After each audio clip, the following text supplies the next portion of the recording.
진리에는 두 가지 진리가 있습니다. 첫 번째 진리는 절대적 진리입니다. 한번 따라해 볼까요? 절대적 진리. 첫 번째 진리는 절대적 진리입니다. 어떠한 요인에도 그 절대값이 변하지 않는 진리를 우리는 절대적 진리라고 말합니다. 예를 들면 어떤 것이 있을까요? 사람은 한번 태어나면 죽습니다. 안 죽는 사람이 없죠. 이건 불변의 법칙입니다. 그래서 절대적 진리는 이러한 것을 절대적 진리라고 말합니다. 자, 그러면 이 절대적 진리와 다른 진리가 있는데 어떤 진리일까요? 바로 상대적 진리입니다. 한번 따라해 볼까요? 상대적 진리. 절대적 진리와는 다른 진리입니다. 어떤 진리인가?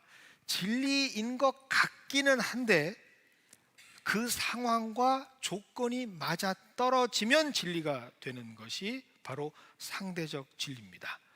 어떨 때는 그렇게 될 수 있고 어떨 때는 그렇게 되지 않는 일들이겠죠. 그러면 우리가 살아가는 세상에서는 어떤 일이 있을까? 자, 예를 한번 들어보겠습니다. 지금 우리는 몇 월 달을 지내고 있죠? 1월 달이죠. 이 정도는 쉽지 않습니까? 1월 달. 1월 달은 계절로는 어떤 계절이죠?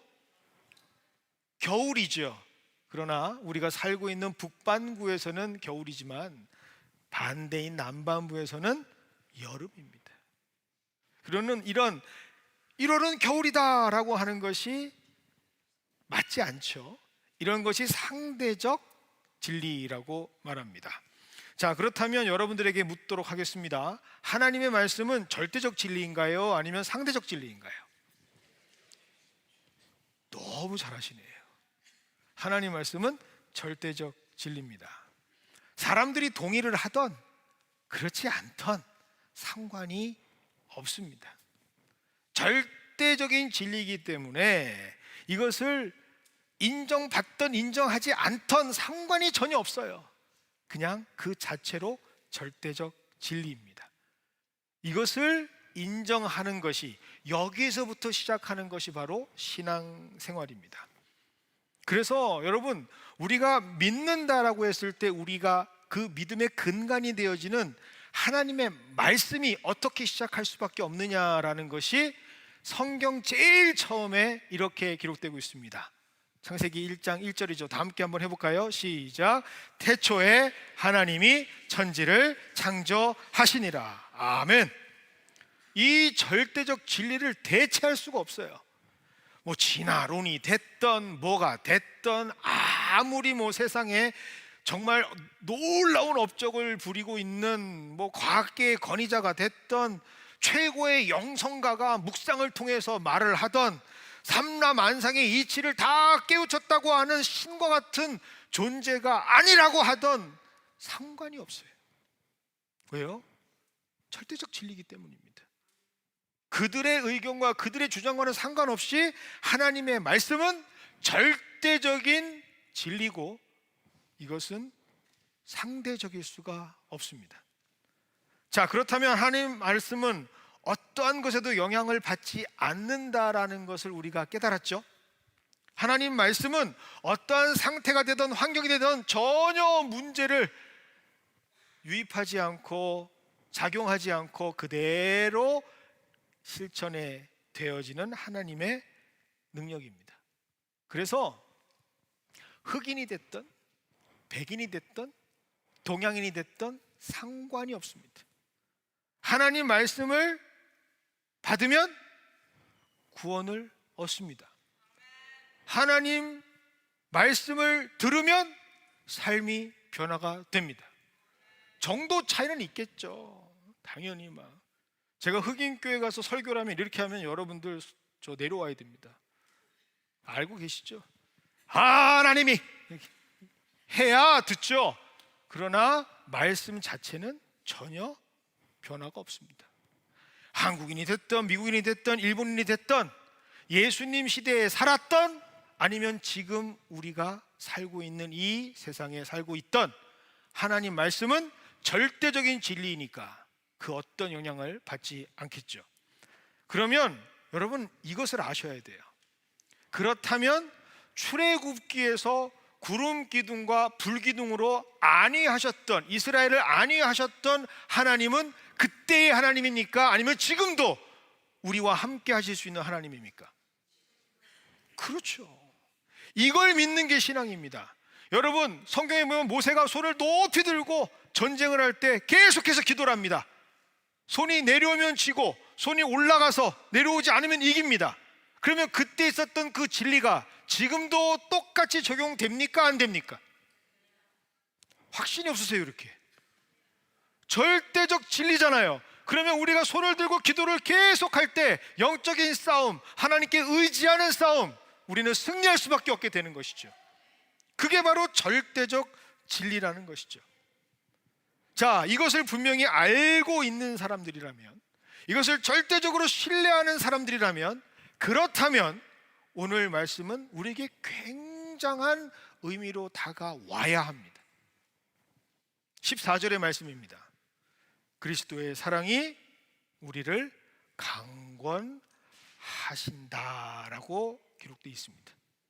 여러분, 강권이라는 말이 뭔가?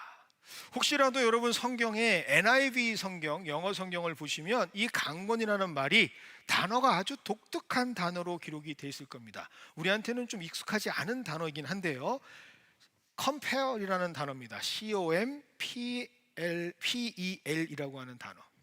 근데 이게 어떤 의미를 가지고 있느냐, 그 단어를 쓸 수밖에 없는 이유가 있겠죠.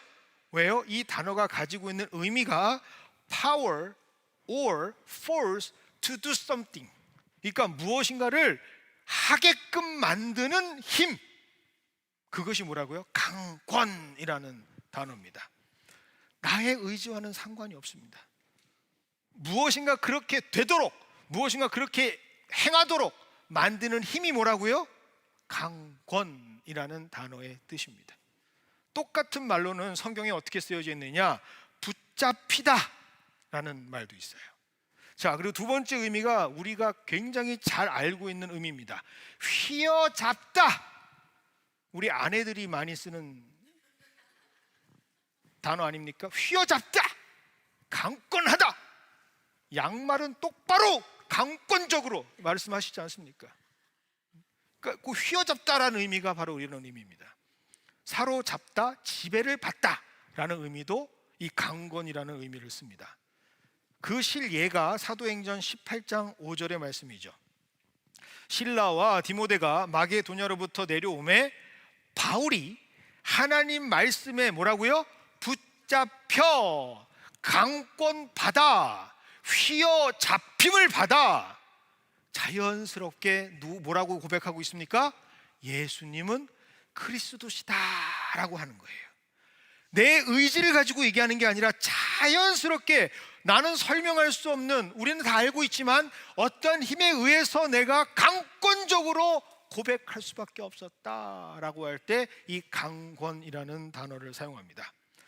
요즘 젊은 사람들이 많이 읽는 영어 성경 버전에 ESV라고 하는 버전이 있습니다. 그런데 이 버전은 또 이렇게 설명하고 있습니다.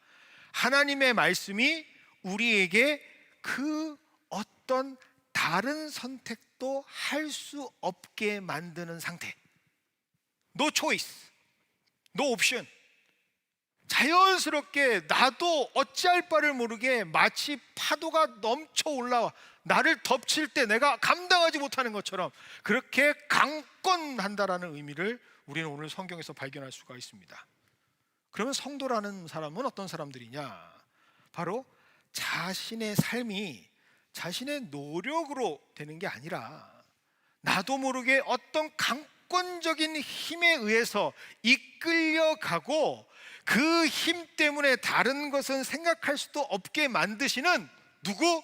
그리스도 예수의 사랑으로 살아가는 사람들이 누구라고요? 바로 성도라는 사람들이다라는 것이 오늘 성경의 말씀입니다. 그래서 오늘 이 말씀이 굉장히 중요합니다. 자, 절대 진리라고 말씀드렸어요. 이거는 변하지 않습니다. 시대를 막론하고 상황을 막론하고 무조건 그렇게 되는 겁니다. 그런데 그렇게 되는 절대 진리가 뭐라고요? 그리스도의 사랑은 강권적으로 임하게 된다는 거예요. 그런 삶을 살게 되면 결과가 맺어지는데, 그 결과가 바로 오늘 15절의 말씀입니다. 살아있는 자들로 하여금 다시는 그들 자신을 위하여 살지 않고 오직 그들을 대신하여 죽었다가 다시 살아나신 이를 위하여 살게 함이라. 절대적 성경, 절대적 진리는 우리에게 말합니다. 만약 우리가 성도라면 우리는 우리의 의지와는 상관없이, 우리의 상태랑은 상관없이 예수 그리스도의 강권적인 사랑에 의해서 어떻게 된다고요? 더 이상 나를 위해 살아가는 사람이 아니라 예수님을 위해 살아가는 사람으로 바뀌어지는 삶을 살아갈 수밖에 없는 사람들이다, 이 말입니다.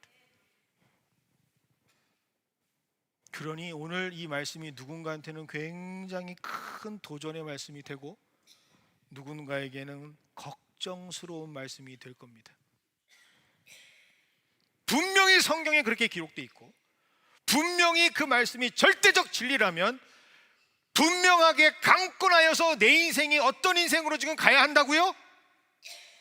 나를 위한 인생이 아니라 예수님을 위한 인생으로 살아져야 할 텐데, 정작 내 삶을 내가 비춰보면 여전히 내 삶의 주인공은 누구예요? 나예요. 나를 위해 살아요. 부정할 수가 없어요. 특히 미안하고 죄송한 표현이지만 모태신앙으로 평생을 살아오셨던 분이라면 이 말씀이 너무 심각하게 들려져야 합니다. 그나마 매일매일 내 삶 가운데 그래도 내가 하나님 뜻대로 살지 못한 이 모습이 참 너무나 안타깝다라는 자각이 있다면 땡큐.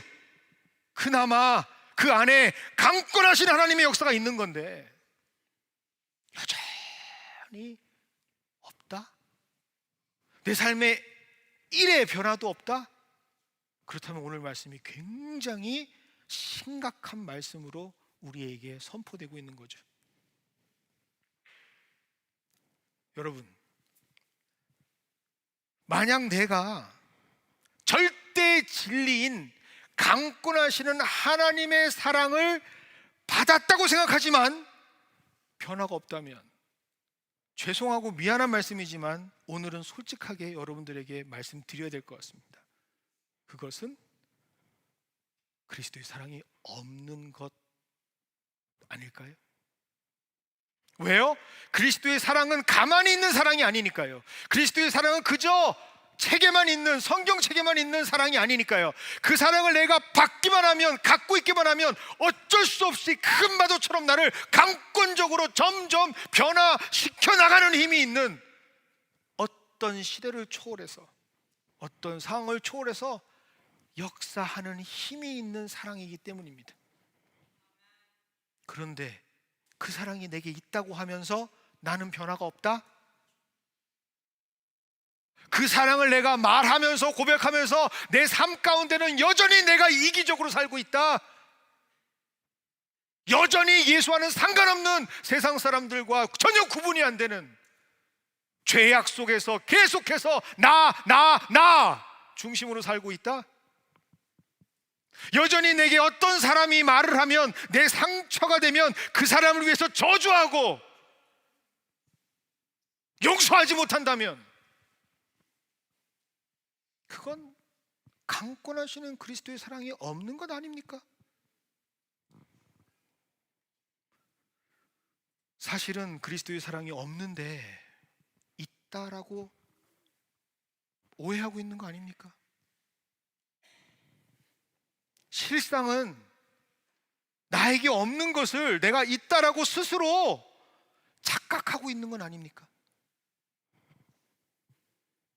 자꾸 나를 속이는 사람들이 많습니다. 여러분, 자기 스스로를 하나님 앞에 속일 수 없음에도 불구하고 내가 그렇게 생각하면서 그렇게 살아요. 내가 그리스도의 사랑이 없는데 있다 라고 생각하고 삽니다. 그럴 법도 하죠. 예배를 나오고 뭐 나름대로 기도도 드립니다. 뭐 나름 주변 사람들도 내 삶을 인정하는 것처럼 보입니다. 또 어떤 분들은 심지어 직분까지 받습니다. 교회에서 인정받잖아요. 그런데 내 삶의 변화는 없어요. 여전히 내가 내 삶의 주인이에요. 하나님이 원하시는 것, 예수 그리스도의 복음, 그보다 더 중요한 건 내 삶의 유익이에요. 내 자존심이에요. 내 현안 문제들, 눈앞에 바로 닥쳐져 있는 내 감정들이에요. 그렇다면 그건 성도가 아니지 않습니까? 그건 뭘까요?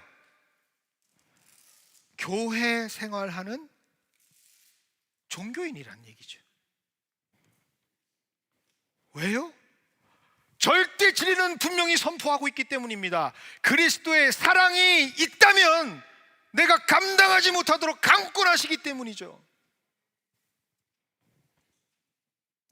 제가 세상에서 가장 존경하는 분이 한 분 있습니다. 누굴까요? 사모님은 아닙니다. 저희 아버님입니다. 저희 아버님은 참 멋진 분입니다. 적어도 저한테만큼은 굉장히 멋진 분입니다. 뼛속까지 한국 전형적인 목사님이십니다. 그리고 전형적인 한국 아버지십니다. 한국 아버지들 어떤 특징이 있죠? 정말 너무하다 할 정도로 자신의 감정에 솔직하지 못하지 않습니까? 웃긴 얘기를 들어도 웃지 않아요. 혼자 웃어, 혼자. 어디 가서. 그래서 사랑을 표현할 때도요, 막 선물 같은 것도 잘 이렇게 준비해가지고 이미 그걸 웃으면서 전달하면 참 얼마나 좋겠습니까? 그런데 툭 던지면서 오다 주었다. 하여튼 상남자 중에 상남자, 멋진 목사님이에요. 그는, 죄송합니다, 그는이라 그래서 제가 지금까지 평생 살면서 저희 아버지가 뛰는 걸 본 적이 없어요. 평생 목회자로 사시니까 교회를 다니실 때 무슨 구름 위를 걷는 것처럼 거룩하게 걸으십니다. 그리고 뛰면 뭐라 그러는 줄 아세요? 뛰지 마! 왜요? 급해요. 목회자가 뛰면 교회가 큰일 난 줄 알아. 성도들 불안하게 만들지 마라. 급해도 태어난 척, 아무 일 없는 척. 그래서 시간이 다 돼도 할렐루야 그렇게 다니시는 분이에요. 그런데 평생 처음으로 새해가 됐는데 까똑 하고 연락이 하나가 와요. 저는 뭐 사랑하는 아들아, 얼마나 목회 현장에서 뭐 이런 얘기인 줄 알았는데 한 글자도 없어요. 그냥 유튜브 링크 하나 떡 보내시는 거예요. 지금까지 한 번도 그런 적이 없으신 분이 담임 목사 1년 지난 아들에게 까똑 하고 보내신 내용 느껴지지 않습니까? 이 여기에서 또 무슨 말씀을 하시려나 보다. 왜요? 전력이 있잖아요. 가정 예배 드리면 맨날 하고 싶은 얘기를 그냥 설교에 빗대가지고 그렇게도 말씀하시던 우리 아버지. 그래서 가정 예배를 드리면 힘들었어요. 혼나는 시간. 또 무슨 말씀을 하실래나. 그래서 쭉 제가 상세하게 봤습니다. 그런데 저희 아버님 설교도 아니고요, 어느 유명한 목사님의 설교였습니다.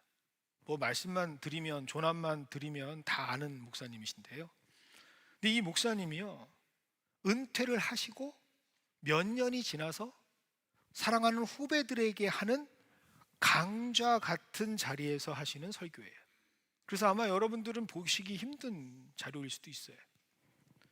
그런데 그 너무나도 유명하고 누구나도 다 아는 그분의 목회에 대한 이야기인데 너무 솔직한 고백이 담긴 설교입니다. 40년 평생을 목회를 하면서 이분이 가장 유명했던 것 중에 하나가 뭐냐면 강단을 내어주지 않습니다. 교회가 꽤 큰 교회거든요. 몇천 명 되는 교회인데 담임 목사님이 새벽 기도부터 수요일, 금요일, 주일 1부에서부터 6부까지 한 번도 내주질 않아요.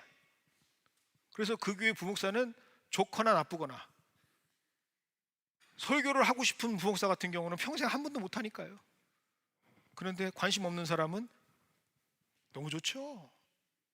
해외를 갔다 오셔도 도착하신 날은 설교하시는 분이에요. 하여튼 대단하신 분입니다. 그런데 그런 40년 평생을 목회했던 것을 반추하시면서 고백하시는데 피를 토하는 심정으로 고백을 하세요. 뭐라고 고백하시는가? 나는 강권하시는 그리스도의 사랑으로 목회한 적이 없습니다 라는 고백이에요. 난 나름대로 큰 목회했다고 하고 다른 사람들은 그리스도의 좋은 교회다, 훌륭한 교회다라고 얘기하지만 뒤돌아본 나의 모습은 하나님 앞에 위선과 거짓을 고할 수 없으니 솔직한 내 모습을 여러분들에게 고백한다면, 사랑하는 후배들에게 솔직하게 내 민낯을 보여준다면, 나는 한 번도 강권하시는 하나님의 목회를 해본 적이 없습니다 라고 말합니다. 철저하게 무엇을 했다? 이성에 맞춰서, 철저하게 계획에 맞춰서 철저하게 내 목회를 했을 뿐이지 하나님 목회를 해본 적이 없습니다 라고 말합니다. 비록 근면했고 성실했고 청렴하고 정직했고 어떻게 해서든지 덕을 끼치려고 했고 한 영혼이라도 실족하지 않게 하려고 발버둥 치면서 작은 실수도 안 하려고 세심하게 목회했지만 나는 단 한 번도 강권적인 하나님의 사랑에 붙잡혀서 미친 듯이 그 역사를 경험했던 목회는 해본 적이 없습니다 라고 말합니다. 그저 내가 생각했던 목회를 했을 뿐 하나님 목회는 해본 적이 없었습니다. 그러면서 후회하세요. 그 어르신이 눈물을 흘리면서 이렇게 말씀하십니다. 내가 만약 그 강권하시는 하나님의 예수 그리스도의 사랑으로 내가 목회 한번 했었다면 내가 정말 얼마나 기쁘고 좋았을까. 내가 평생 교인들에게는 기뻐하세요, 기뻐하세요, 즐거워하세요, 행복하세요 라고 말해놓고 나는 매일 밤 마음 졸이면서 잠 못 이루고 어찌할 바를 몰라서 초조해야 하면서 그렇게 살아왔던 내 인생이 너무나 후회스럽습니다. 하나님께서 변화시키는 내 모습이 아니라 내가 뭔가를 해보려고 했던 하나님 앞에 부정할 수 없는 내 솔직한 모습을 여러분에게 고백합니다. 그러면서 하시는 말씀이 미쳐야 합니다. 강권하시는 예수 그리스도의 사랑에 미친 사람이 되어야 합니다. 목회의 기술, 목회의 방법에 집중하지 말고 날 강권하시는 그 예수 그리스도의 사랑을 붙잡고 그 사랑으로 살아갈 때 그때야 바로 진정한 목회가 됩니다. 그 설교를 듣는 내내 가슴이 먹먹해지기도 하고요, 두렵기도 하고요, 감사하기도 했습니다. 여러분, 우리 신앙도 마찬가지입니다. 많은 분들이 오해하시는 분들이 있어요. 노력해야 한다고. 신앙은 노력해서 되는 게 아닙니다. 신앙은요, 내가 거부할래도 거부할 수 없는 강권적인 예수 그리스도의 사랑이 나를 붙잡고 휘감아서 나를 그렇게 만들어가는 게 그게 신앙생활입니다. 뭔가 노력하고 인위적인 결과를 도출하면서 살아가는 내 삶의 성적표가 아니란 말이에요.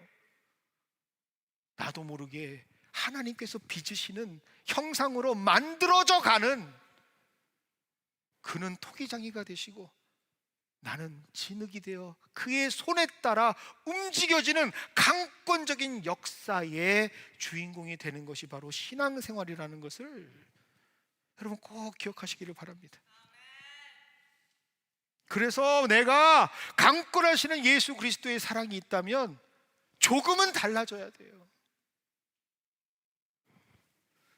성격도 기질도 점점 이전 사람과는 달라진 사람으로 바뀌어지고 있어야 돼요. 여러분 진짜 신앙하시는 분들 고백하면 깜짝깜짝 놀라잖아요. 왜요? 제일 먼저 놀라는 사람이 누구죠? 옆에 같이 계시는 부인들, 남편들 얼굴을 좀 쳐다보세요. 제일 먼저 놀라야 될 사람이 누구예요? 나를 제일 잘 아는 사람이어야 됩니다. 어떻게 저렇게 변했지?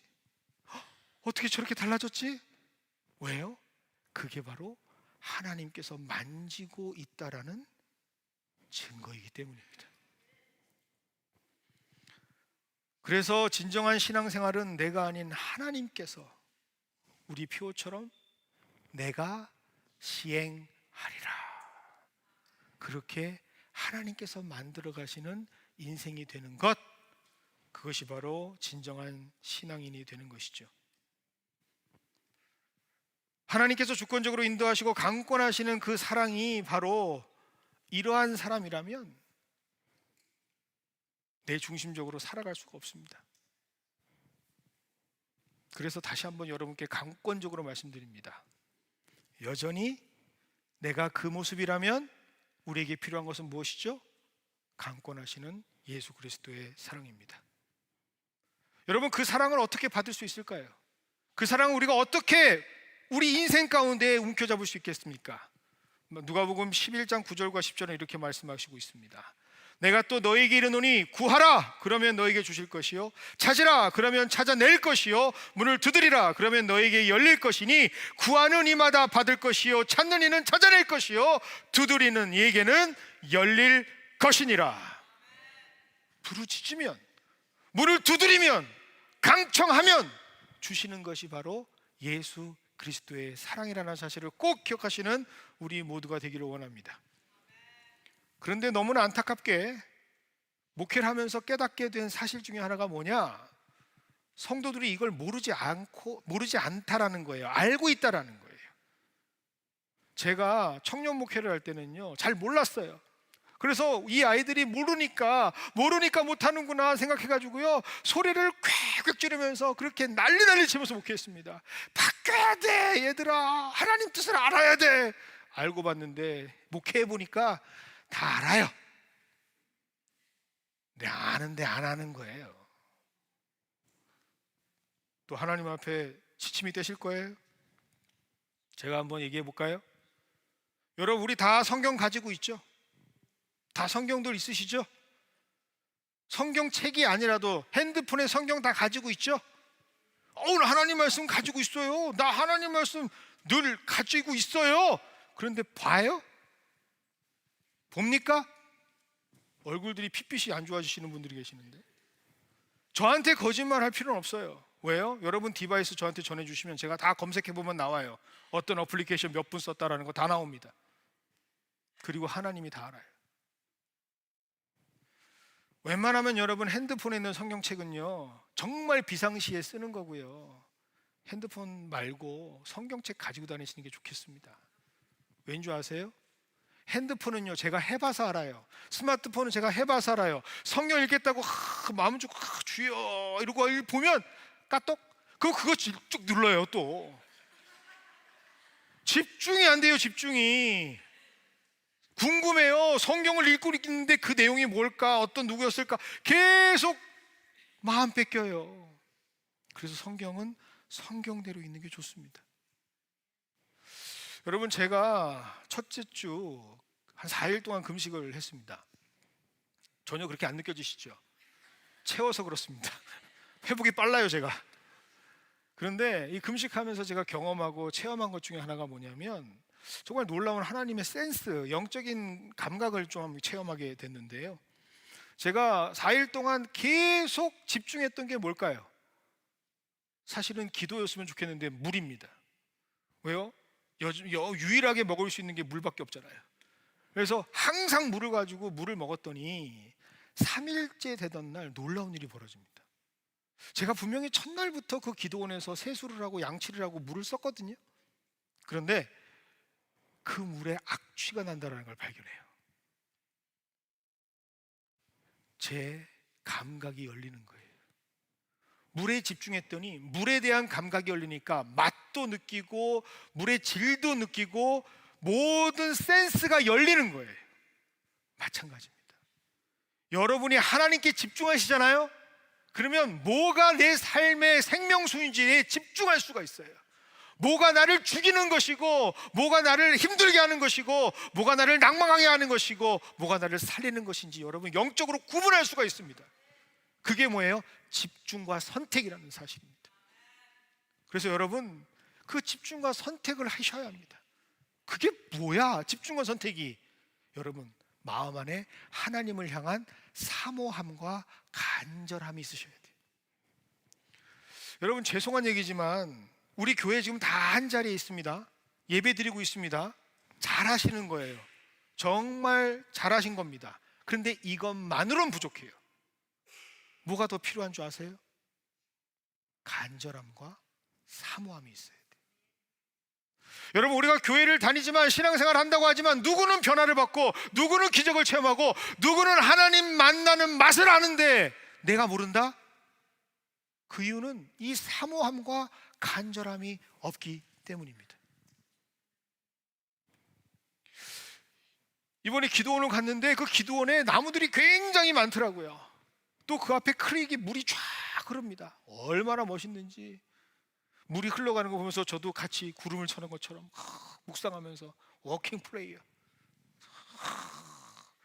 그런데요 그 나무가 쫙 서 있는데 이상하게 한 나무만 죽어 있어요. 아니 끝에 나무들도 아니고요 한 중간쯤 되는데 그 나무만 딱 죽어 있습니다.